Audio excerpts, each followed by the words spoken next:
l'attitude des parents.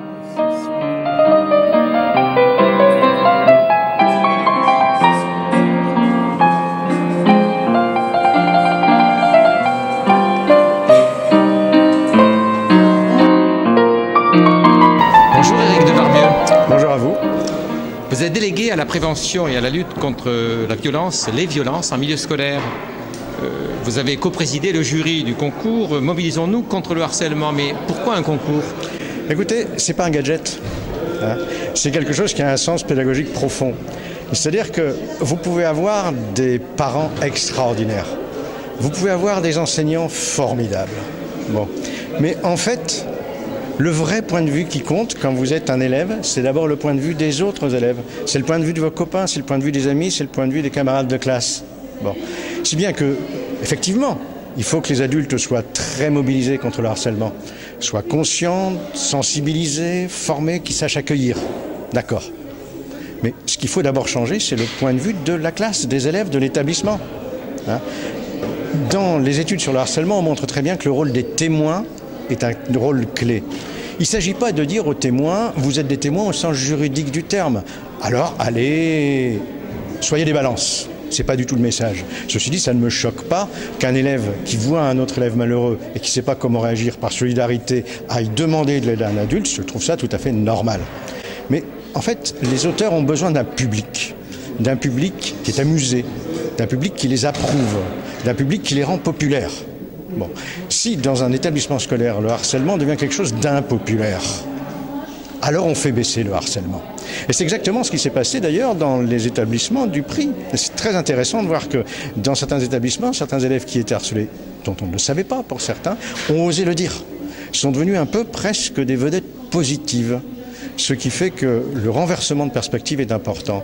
C'est vraiment quelque chose où il faut se dire que lutter contre le harcèlement, c'est pas simplement donc une affaire adulte-élève, mais bien une affaire où les adultes aident les élèves à aider d'autres élèves.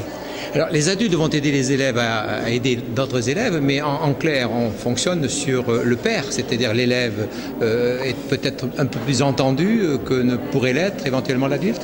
L'essentiel, c'est vraiment plutôt le groupe qui devient un groupe aidant.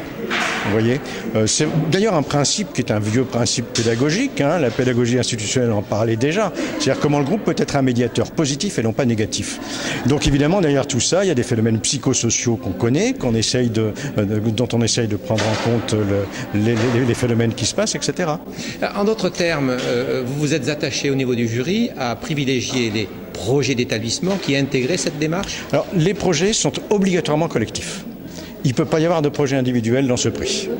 Donc, effectivement, dans les établissements, mais aussi pour certains, ça a été dans des centres sociaux, ce qui peut arriver, ou dans les écoles, bien sûr, ça pouvait être à la pause méridienne ou avec le professeur, peu importe. On avait donc cette obligation de présenter un projet collectif, qui était donc un projet d'un outil de communication. Donc on a vu la qualité de certains de ces outils, qui est assez fantastique pour certains, en vidéo ou en affiche, mais derrière il y a aussi toute la démarche pédagogique.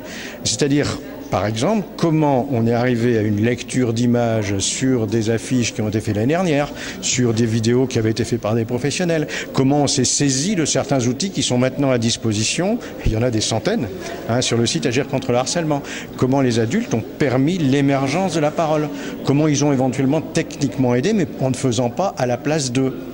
À la fin, ce qui est formidable, c'est qu'on voit des vidéos où on se dit, bon, la part des élèves a peut-être été un petit peu moins forte, d'autres qui sont peut-être un peu plus malhabiles, mais où on a un tel projet pédagogique et une telle capacité d'expression des gosses qu'effectivement, le jury a tenu aussi à récompenser ces démarches. La différence de ce prix, qui est donc le deuxième, avec l'année dernière, c'est que l'année dernière, on partait avec un équipement pédagogique qui était relativement restreint. Mais ce qui est très intéressant, et on a vu donc plus de 800 projets, c'est de voir comment, dans les établissements scolaires, dans les écoles, on s'est emparé de toute la question, mais d'une manière beaucoup plus consciente. C'est-à-dire en s'emparant vraiment du matériel pédagogique, encore une fois, qui maintenant commence à s'accumuler de manière assez exceptionnelle. Alors voilà des ressources qui peuvent être utilisées, qui sont déjà utilisées dans le cadre de la formation des maîtres, des enseignants. Bien sûr. On a des ressources spécifiques qui ont été créées pour ça. Mais on se rend compte de plus en plus que ces ressources que deviennent des vidéos et des affiches créées par des jeunes sont des ressources formidables pour pour simplement faire saisir, mais je dirais du fond du cœur, j'hésite pas à être affectif moi sur ce genre de choses, ce que c'est que la pédagogie. Vous voyez, quand je projette une vidéo, n'importe quel adulte dit quand même quel beau travail. Bon, quel beau travail intellectuel, concret, conceptuel ont fait les élèves.